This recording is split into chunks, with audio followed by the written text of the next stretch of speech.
Hi everyone, we are doing human capital formation from Indian economic development and this is economic subject and we are doing it directly from NCERT. तो हम word by word, line by line NCERT से पढ़ रहे हैं बहुत सारे बच्चों को हेल्प करने के लिए जो कि बोर्ड एग्जाम में बैठने वाले हैं या सीयूईटी एग्जाम के लिए बैठने वाले हैं, क्योंकि अगर आपने देखा है तो चाहे बोर्ड्स हो, चाहे सीयूईटी हो, एनटीए हो या सीबीएसई, हर कोई यही बोलता है कि आपको एनसीईआरटी पढ़ना मस्त है। इस वजह से NCERT word by word and line by line पढ़ना बहुत इंपॉर्टेंट है।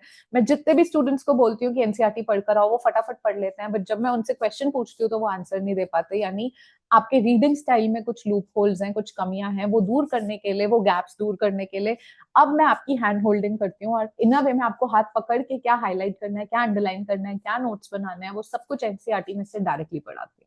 सो पार्ट 1 इसका हो चुका है। अगर आप मेरे चैनल पे पहली बार आए हैं सो आई रिक्वेस्ट कि ये वाली वीडियो ना देखें, सबसे पहले पार्ट 1 देखें ह्यूमन कैपिटल फॉर्मेशन का, क्योंकि सब इंटरकनेक्टेड है। आज हम पार्ट 2 करने वाले हैं। सो पार्ट 2 में आज हम शुरुआत जो करेंगे वो करेंगे एजुकेशन सेक्टर इन इंडिया से।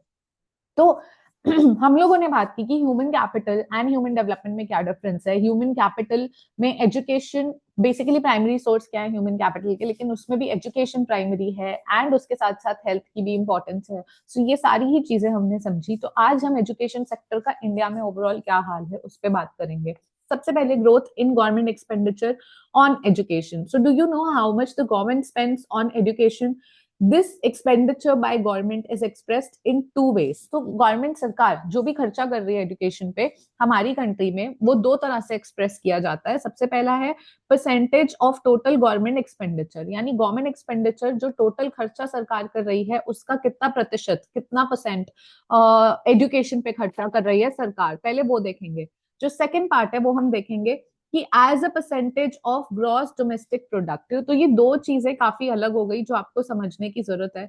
ये दो चीजें क्या हो गई, ये दो चीजें क्या बात कर रही है कि जब हम बात करते हैं एक्सपेंडिचर, आपको ध्यान से देखना है, एक्सपेंडिचर ऑन एजुकेशन पे तो दो तरह से एक्सप्रेस करते हैं। एक तरह है गवर्नमेंट का एक्सपेंडिचर, टोटल गवर्नमेंट का कितना खर्चा है, उसका कितना परसेंटेज है गवर्नमेंट एक्सपेंडिचर का जो सरकार एजुकेशन पे कर रही है, क्योंकि सरकार बहुत चीजों पे कर रही है, इंफ्रास्ट्रक्चर पे कर रही है, रोड पे कर रही है, हाईवे पे कर रही है, हेल्थ पे कर रही है, कितनी चीजों पे कर रही है, अलग अलग स्कीम्स पे कर रही है, एग्रीकल्चर पे कर रही है, टूरिज्म पे कर रही है। सरकार अनगिनत चीजों पे खर्चा कर रही है, उसमें से कितना परसेंट खर्चा सरकार का जा रहा है एजुकेशन को। ठीक है, नंबर 1। नंबर 2 है जीडीपी। तो अगर आपका ग्रॉस डोमेस्टिक प्रोडक्ट है टोटल, उसका कितना हिस्सा कॉन्ट्रीब्यूटेड है एजुकेशन को, कि एजुकेशन कितना पार्ट है या कितना रोल निभा रहा है, तो वो चीज आपको समझने की बहुत ज्यादा जरूरत है। ठीक है, so the percentage of education expenditure basically, so the percentage of education expenditure of total government expenditure ये इंडिकेट करता है importance of education in the scheme of things before the government। ठीक है, कैसे कि अगर मैं कुछ खर्चा कर रही हूँ उसमें से अगर मैं ज्यादा खर्चा किस चीज पे कर रही हूँ वो दिखाता है कि मैं, मेरे लिए उस चीज की इंपॉर्टेंस कितनी है। ठीक है, तो अगर सरकार का टोटल खर्चा हो रहा है, मैंने कहा ना अनगिनत खर्चे हैं सरकार के, सरकार हर चीज पे खर्चा कर रही है, लेकिन उसमें से सरकार एजुकेशन पे कितना खर्चा कर रही है वो बताएगा कि सरकार के लिए डिफरेंट स्कीम ऑफ थिंग्स में से एजुकेशन की क्या इंपॉर्टेंस है। ठीक है, बहुत ही अच्छा मेजर है। Then okay, the percentage of education expenditure of GDP expresses how much people's income is being committed to okay, hold on, to development of education in the country। GDP क्या है? GDP की definition अगर आपको पता है तो आपको पता है कि it is the total value of goods and services produced in an economy during a period of year, right? So अब क्या है कि टोटल गुड्स एंड सर्विसेज में से कितना परसेंटेज, यानी ये हम एक्सपेंडिचर मेथड से भी कैलकुलेट करते हैं कि टोटल लोगों का खर्चा कहाँ हो रहा है, तो जीडीपी का कितना पार्ट एजुकेशन पे खर्चा हो रहा है ये हमें बताता है कि लोग एजुकेशन पे कितना खर्चा कर रहे हैं या लोग एजुकेशन को कितना ज्यादा इंप्रूव करने के लिए तैयार है। ठीक है, सो ड्यूरिंग 1952 टू 2014, ये हो गया ऑलमोस्ट इंडिपेंडेंस के टाइम से 2014 तक, education expenditure as percentage of total government expenditure, यानी एजुकेशन का खर्चा as a part of total government कितना खर्चा कर रही है, यानी गवर्नमेंट के लिए एजुकेशन कितना इंपॉर्टेंट है, वो इंक्रीज हुआ 7.92 से 15.7%, ऑलमोस्ट इंक्रीज हो गया 100% से, आप कह सकते हो, क्योंकि पहले 7.9 अप्रोक्सीमेटली 8 था, एंड बाद में 16% पहुंच गया। तो एजुकेशन इंपॉर्टेंस मिली उस पर्टिकुलर सेक्टर को या एजुकेशन को हमारी कंट्री में 1952 से, अगर हम 2014 तक की बात करें। यही टाइम था जब एक रियलाइजेशन भी हिट हो रही थी गवर्नमेंट को कि एजुकेशन के बिना काम नहीं चलेगा। एंड 7th 5 ईयर प्लान में, अगर आपको याद हो, पार्ट 1 में मैंने बोला है कि 7th 5 ईयर प्लान का तो फोकस भी human capital formation and education पे था, ठीक है। सो एंड अगर हम जीडीपी के परसेंटेज की बात करें तो इंक्रीज हुआ, सिर्फ 0.64% था पहले एजुकेशन जीडीपी का परसेंटेज का पार्ट, एंड अब वो 4.13% हो गया। तो लोग भी इंपॉर्टेंस दे रहे हैं थ्रू आउट दिस पीरियड, मतलब सरकार ज्यादा इंपॉर्टेंस दे रही है, लोग भी इंपॉर्टेंस दे रहे हैं, तो वो चीज सिंक्रोनाइज होकर आगे बढ़ रही है। Throughout this period, the increase in education expenditure has not been uniform. लेकिन ये यूनिफॉर्म नहीं है, ऐसा नहीं है कि हर साल इक्वली बढ़ रहा था या यूनिफॉर्मली इंक्रीज हो रहा था। And there has been irregular rise and fall. अब इरेगुलर राइज एंड फॉल भी हुआ है, जो कि एक अच्छी बात नहीं है। अगर आप एक सेक्टर को डेवलप करना चाहते हो तो उस सेक्टर में आपको यूनिफॉर्मिटी दिखानी होगी। अगर उसमें यूनिफॉर्मिटी नहीं है, इरेगुलर राइज है, इरेगुलर फॉल है, तो इसका मतलब कुछ इशू है। To this, we include the private expenditure incurred by individuals and by philanthropic institutions. The total education expenditure should be much higher. Total expenditure जो हो रहा है education पे, obviously it should be much higher, which is not the case in our country. But आप इसे और chapter से link कर सकते हो, तो आपको पता होगा कि हमारी major population जो है वो villages में रह रही है, वो rural areas में रह रही है। क्योंकि वो villages में रह रही है, वो rural area में रह रही है, तो वो एग्रीकल्चर पे डिपेंडेंट है। क्योंकि वो एग्रीकल्चर पे डिपेंडेंट है, तो वो उतना ही निकाल पाता है, मीन उतना ही उग रहा है उनके यहाँ, या जितनी खेती हो रही है वो उतना खा रहे हैं। कोई बहुत ज्यादा पैसे नहीं बन रहे हैं, वो इतने भी नहीं बन रहे कि वो एग्रीकल्चर पे दोबारा लगा पाए। क्रेडिट सिस्टम कितना फॉल्टी है, हमने वो सब पढ़ा है। तो ये सारी ही चीजों की वजह से एजुकेशन पे कहाँ से बंदा निकालेगा। एंड अर्बनाइजेशन, आपने देखा था कि अर्बनाइजेशन हो रही है, पर रूरल सेक्टर में फिर भी लोग ज्यादा है। तो ये सब कुछ अगर आप इंटरलिंक करेंगे तो आपको ये समझ आने लगेगा धीरे धीरे कि क्या चल रहा है इकोनॉमी में, क्यों एजुकेशन पे खर्चा उतना नहीं है। अब एलिमेंट्री एजुकेशन की बात करें, it takes a major share of total education expenditure, and the share of higher and tertiary education institutions of higher learning like colleges, polytechnics and universities is the least. तो it becomes a pyramid. ठीक है, pyramid कैसे, आप अगर मैं आपको triangle के तौर पे भी दिखाना चाहूँ, तो मेजोरिटी जो खर्चा है, ये मेजोरिटी पिरामिड यानी मेजर शेयर, अगर ये पिरामिड जो ट्राइंगल है, अगर ये ट्राइंगल दिखा रहा है आपको टोटल एक्सपेंडिचर ऑन एजुकेशन, तो इसमें से भी जो मेजोरिटी हिस्सा है, ठीक है, वो जा रहा है एलिमेंट्री एजुकेशन को। एंड टर्शरी अगर मैं बात करूं, तो टर्शरी एजुकेशन यूनिवर्सिटीज को आप देखोगे तो टर्शरी एंड यूनिवर्सिटीज को बहुत कम जा रहा है, लीस्ट खर्चा हो रहा है उनपे। एंड एलिमेंट्री को सबसे ज्यादा खर्चा हो रहा है, ठीक है, एलिमेंट्री एजुकेशन पे। Okay, so though on in an average the government spends less on tertiary education, expenditure per student in tertiary education is higher than that of elementary. Obviously elementary यानी स्कूल लेवल एजुकेशन पे per person पे खर्चा कम होगा, पर university में जा रहे हैं वो टर्शरी एजुकेशन, हायर एजुकेशन के लिए जा रहे हो, तो जो भी एक एक बंदा भी जा रहा है उस पर खर्चा ज्यादा होगा ना यूनिवर्सिटीज में, ठीक है।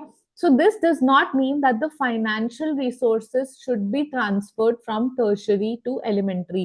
लेकिन क्योंकि पर पर्सन खर्चा ज्यादा है टर्शरी में, इसका मतलब नहीं कि टर्शरी के जो रिसोर्सेज है, फाइनेंशियल रिसोर्सेज, वो भी आप एलिमेंट्री में दे दो कि टर्शरी पे खर्चा ही ना करो। यार एलिमेंट्री कर ली, उसके आगे क्या, लाइफ में ग्रो करने के लिए तो आपको हायर एजुकेशन चाहिए ना, तो आप उसके रिसोर्सेज थोड़ी एलिमेंट्री में डाल सकते हो, ठीक है। As we expand school education, we need more teachers who are trained in higher education institutions. Therefore, expenditure on all levels should be increased.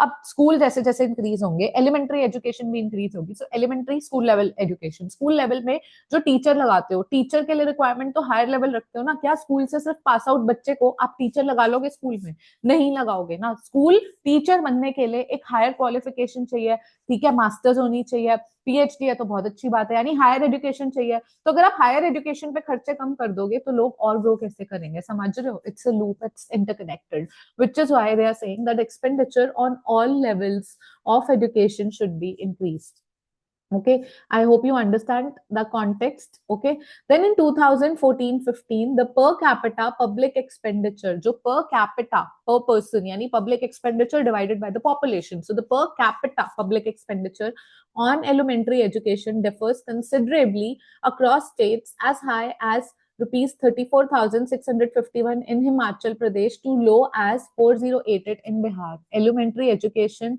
में पर कैपिटा पब्लिक एक्सपेंडिचर यानी गवर्नमेंट एक्सपेंडिचर ऑन पर person, government expenditure जो government खर्चा कर रही है divided by the population यानी पर पर्सन, वो भी डिफर करता है। ईयर 2014-15 की बात करूं तो सबसे ज्यादा खर्चा एक बंदे पे एजुकेशन, एलिमेंट्री एजुकेशन में पर पर्सन यानी एक बंदे पे भी खर्चा जो था वो सबसे ज्यादा हिमाचल प्रदेश में आपको देखने को मिला। एंड हिमाचल प्रदेश के बाद जो सबसे लोएस्ट खर्चा था किसी पे एलिमेंट्री एजुकेशन में, वो आपको बिहार में देखने को मिला। सो ये एक बहुत बड़ा डिफरेंस है स्पेंडिंग में गवर्नमेंट की तरफ से, पब्लिक एक्सपेंडिचर स्पेंडिंग। इसी वजह से डिफरेंसेस आ जाते हैं educational opportunities and attainment across the states. ठीक है, तो यही डिफरेंसेस का कारण होता है कि कुछ स्टेट्स बहुत अच्छा फ्लरिश क्यों कर रही हैं। आप केरला देखोगे, आप साउथ इंडियन स्टेट्स देखोगे, why they are flourishing in education, why they have higher literacy rates and why all this happening कि बिहार में कम है या वो माइग्रेट कर रहे हैं, क्योंकि वो हायर एजुकेशनल अपॉर्चुनिटीज भी ढूंढ रहे हैं, तभी तो उन्हें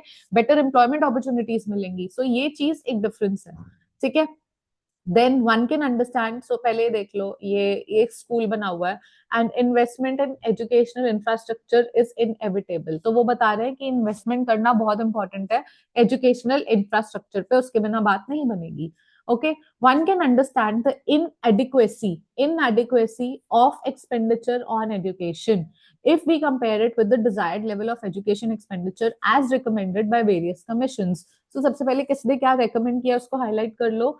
The Education Commission 1964 to 1966 has recommended कि 6%, कम से कम 6% GDP का spend होना चाहिए education पे, so as to make a noticeable rate of growth in educational achievements. This is very very critical.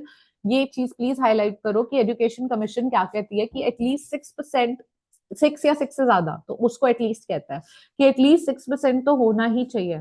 ठीक है, देन नेक्स्ट आता है the Tapas Majumdar committee appointed by government of India 1999 में एस्टिमेट कर रही थी कि an expenditure of around rupees 1.37 lakh crore, 1.37 lakh crore का एक्सपेंडिचर ओवर 10 इयर्स 1988 से लेके 1999 to 2006-7 to bring all Indian children in the age group of 16 to 14 under purview of school education। कि अब आप जब 10th क्लास में आते हो तो आप 15 इयर्स के होते हो, तो बेसिकली वो कह रहे हैं कि 6 इयर्स से लेके 14 इयर्स का हर बच्चा एजुकेशन के पर्व्यू में आए, 10th तो करे कम से कम। Compared to this desired level of education expenditure of around 6% of GDP, the current level of a little over 4% has been quite inadequate। वो बोल रहा है कि एजुकेशन कमीशन कह रही है 6% एटलीस्ट जीडीपी का पार्ट जो है वो एजुकेशन पे जाना चाहिए, लेकिन right now the status is that only little more than 4%। तो यानी जो खर्चा है एजुकेशन पे वो इनएडिक्वेट है एज कंपेयर टू जो होना चाहिए।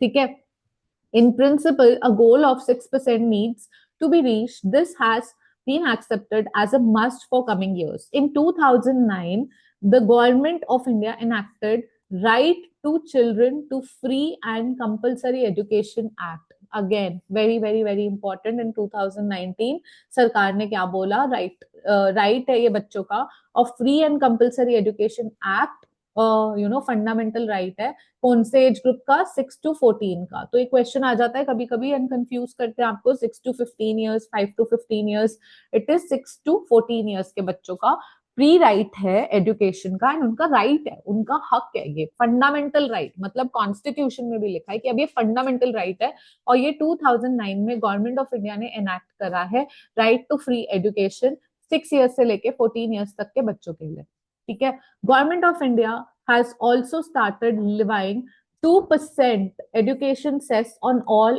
union taxes. ठीक है, the revenues from education cess has been earmarked for spending on elementary education. In addition, तो जो भी यूनियन टैक्सेस होंगे उन पे 2% एजुकेशन सेस लगेगा और वो एलिमेंट्री एजुकेशन में काम आएगा। In addition to this, the government sanctions a large outlay of promotion of higher education. अब सरकार एक ज्यादा पार्ट अपने एक्सपेंडिचर का खर्चा करने लगी है हायर एजुकेशन पे भी।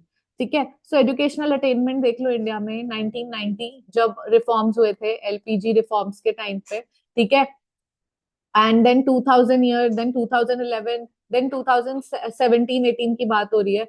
तो एडल्ट लिटरेसी रेट की अगर मैं बात करूं, एडल्ट लिटरेसी रेट मतलब जो 15 साल से ज्यादा के लोग हैं वो कितना लिखना पढ़ना जानते हैं।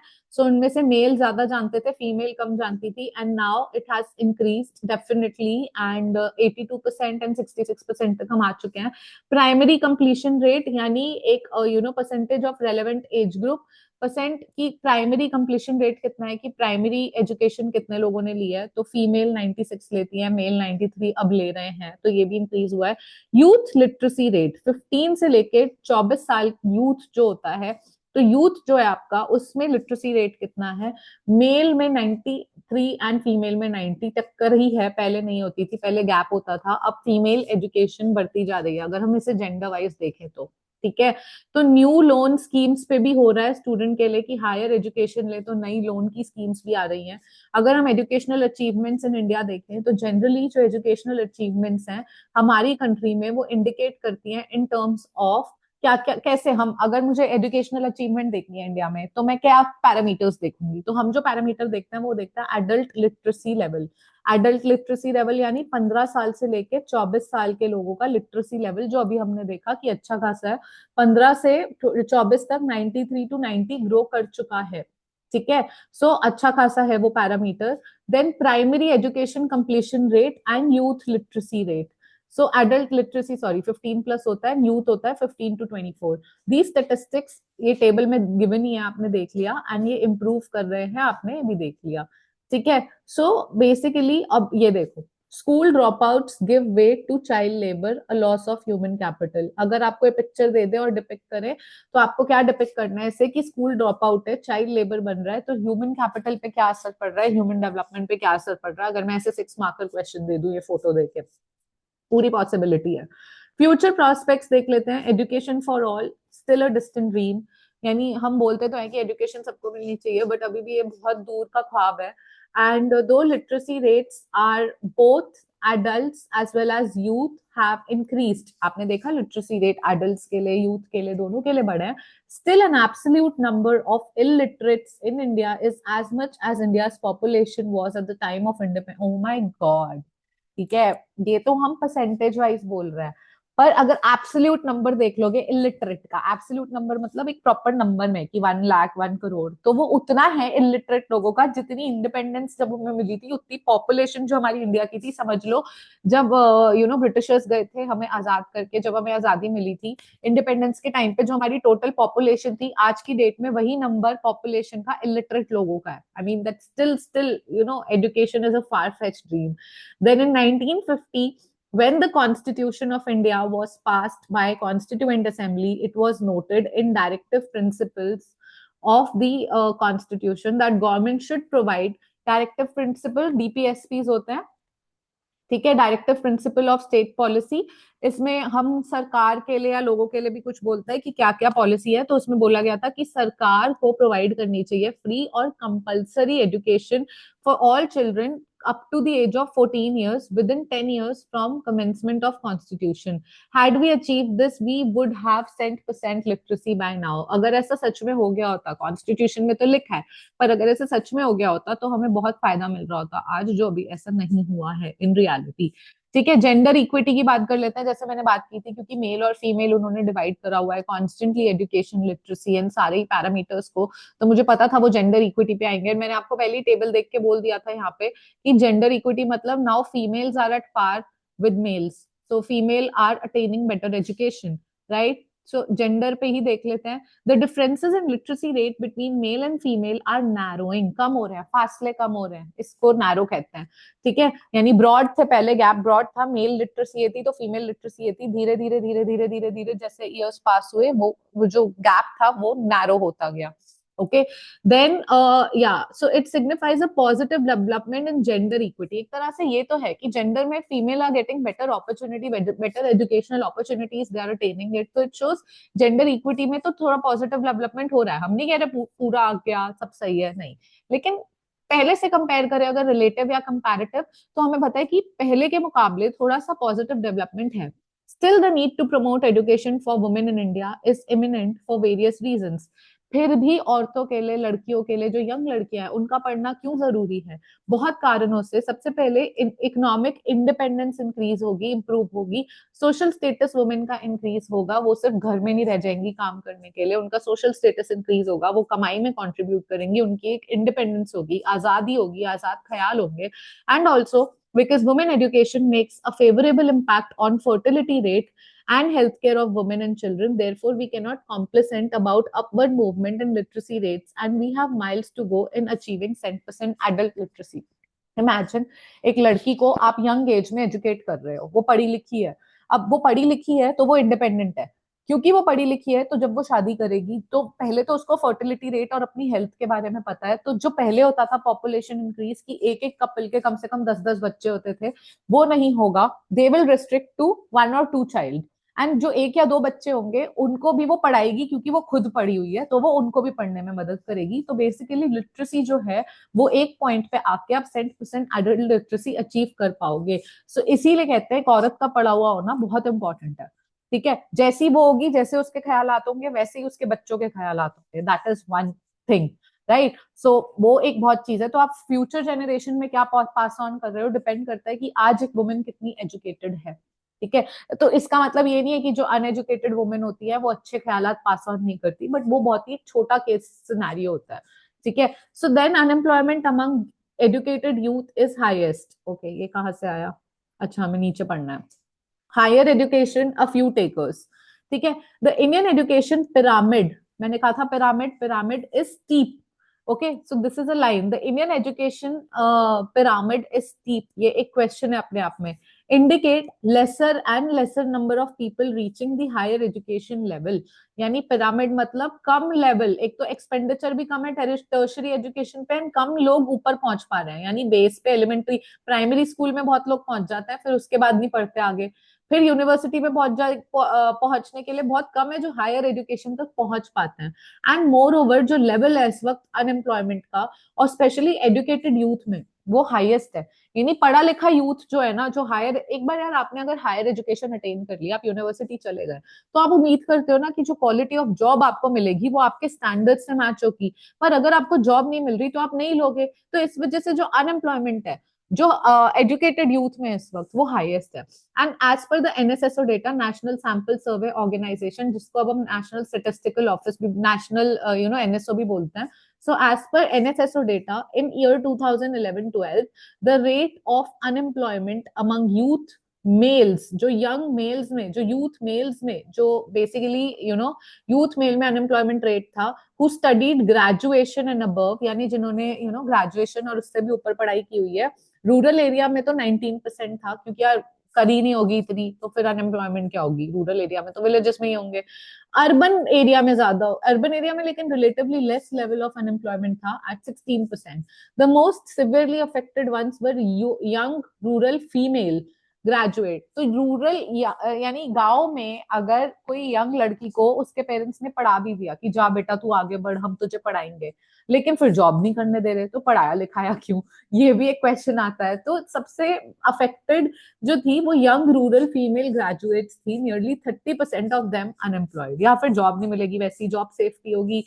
And then gender safety aspect आ जाएगा. तो लड़के को तो जाने देंगे गांव से बाहर नौकरी करने, पढ़ा लिखा के, लड़की को नहीं जाने देंगे. अब गांव में क्या ही नौकरी होगी उसके लिए, तो वो अनएम्प्लॉयड बैठी है पढ़ लिख के भी. ठीक है. In contrast to this, only about 3 to 6% of primary level educated youth in rural and urban areas were unemployed. Primary education, जिसने प्राइमरी एजुकेशन अटेन कर ली, 5th क्लास तक पढ़ाई कर ली, सॉरी 10th क्लास तक पढ़ाई कर ली, 10th के बाद छोड़ दिया स्कूल, काम में लग गए. तो रूरल अर्बन, अब क्वालिटी ऑफ जॉब की बात मत करो, पर एम्प्लॉयड तो है, काम में लग गए. कि बोलते हैं ना पेरेंट्स गाँव में भी कि इतना पढ़ लिख के क्या करेगी, पढ़ ली 10th तक, 10th पास हो गई, 10वीं पास हो गई, चलो आओ काम में लगो. तो वो चीज है. ठीक है. तो उनकी अनएम्प्लॉयमेंट कम है comparatively. The situation is yet to improve and as indicated by periodic labor force survey. So employment data कौन देता है आपको? ये हमने employment chapter में भी पढ़ा था. ठीक है, एनएसओ तो देता ही है, पीरियोडिक लेबर फोर्स सर्वे से आपको डेटा मिलता है। एंड 2017-18 में periodic labour force survey data यही कहता है कि ये सिचुएशन इंप्रूव होगी, therefore government should increase allocation. तो इसीलिए सरकार को ना हायर एजुकेशन पे एलोकेशन इंक्रीज करना चाहिए, सरकार कर भी रही है। हालांकि ये मेरा क्वेश्चन है कि सरकार बहुत ही लिमिटेड, जैसे सरकार सिर्फ आईआईएम और बढ़ा रही है, आईआईटीज और बढ़ा रही है, what about those, you know, you have a massive population, IIT IIMs में सिर्फ क्रीम पहुंच पाती है, बाकी के यूथ का क्या, वो कहाँ जाएगी? तो आपको हर टाइप की यूनिवर्सिटीज खोलनी चाहिए, ना कि सिर्फ प्राइम यूनिवर्सिटीज पे फोकस करना चाहिए उनका एजुकेशन एक्सपैंड करने के लिए, ठीक है। And also improve standard of higher education institution so that students are imparted employable skills in such institution. भाई स्टैंडर्ड बढ़ाओ कि कुछ कम से कम ऐसे स्किल तो दो जो उन्हें जॉब में काम आए। ऐसे तो मत कि यू नो मास्टर्स करके आ गए और जॉब वाले बोल रहे हैं कि जॉब में जो स्किल चाहिए वो आपके उसमें नहीं थे, तो ऐसा नहीं होना चाहिए, राइट? तो when compared to less educated, a large proportion of educated persons are unemployed. Why? ये तो बहुत अच्छा क्वेश्चन है कि अगर आप कंपेयर करो कम एजुकेटेड यानी 10वीं पास लोग ज्यादा नौकरी कर पा रहे हैं, और जो हायर एजुकेशन करके बैठे हैं, जो एमबीए करके बैठे हैं, उन जो आईआईटी से पढ़ के बैठे हैं, उनको नौकरियां नहीं मिल रही। तो इसका रीजन क्या है? सबसे बड़ा रीजन यही है कि जो 10वीं पास करके बैठा है उसको जो जॉब दोगे वो ले लेगा, लेकिन जो हायर एजुकेशन करके बैठा है, आईआईटी से करके बैठा है, वो 3 लाख साल की इनकम जॉब नहीं लेगा। एंड अब क्या हो रहा है कि क्योंकि उसको अपनी क्वालिटी अपने स्किल से मैच करती हुई जॉब नहीं मिलती, उसने इन्वेस्ट ज्यादा कर दिया होता है पढ़ने पे, खर्चा अगर मैंने पढ़ाई करने पे बहुत ज्यादा लगा दिया प्राइवेट इंस्टीट्यूट जाने में, आईआईएम में, तो मैं एक्सपेक्ट करूंगी उसकी रिटर्न्स मुझे मिले, जॉब मेरे को अच्छी मिले। पर अगर जॉब नहीं मिल रही है उस लेवल की तो मैं अनएम्प्लॉयड बैठी रहूंगी। तो इस वजह से पढ़े लिखे लोग ज्यादा घर में बैठे हैं, नौकरी नहीं मिल रही, और जो कम पढ़े लिखे लोग हैं वो ज्यादा नौकरी कर पा रहे हैं, क्योंकि वो किसी भी टाइप की जॉब करने को तैयार होते हैं। उनकी वो सिलेक्शन प्रेफरेंसेस नहीं होती, प्रेफरेंस लिस्ट नहीं होती, क्योंकि उन्होंने उतना पढ़ा ही नहीं होता कि वो प्रेफरेंस लिस्ट लगाए। उनको ये रहता है जो काम मिल रहा है बस करो, पैसे कमाओ, क्योंकि स्कूल छोड़ दिया है तो अब काम करो, ठीक है। ये एक बहुत बड़ा रीजन है। देन कंक्लूजन पे आ जाते हैं। The economic and social benefit of human capital formation and human development are well known. The union and the state government in India have been earmarking substantial financial outlays for development of education and health sector. The spread of education and health services across different sectors of society should be ensured so as to simultaneously attain economic growth and equity. India has a rich stock of scientific and technical manpower in the world. The need of the hour is to better it qualitatively and provide such conditions so that they are utilized in India.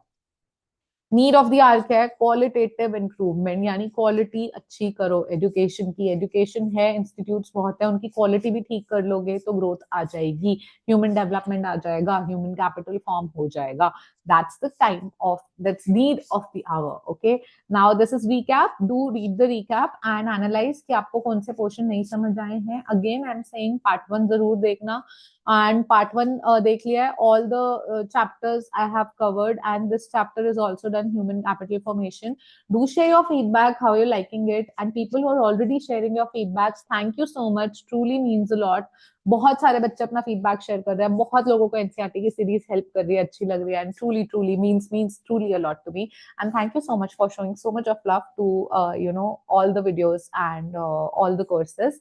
So yeah, I'll bring next one for you very soon. Till then, take care. I'll see you. Keep smiling, stay healthy, and bye bye.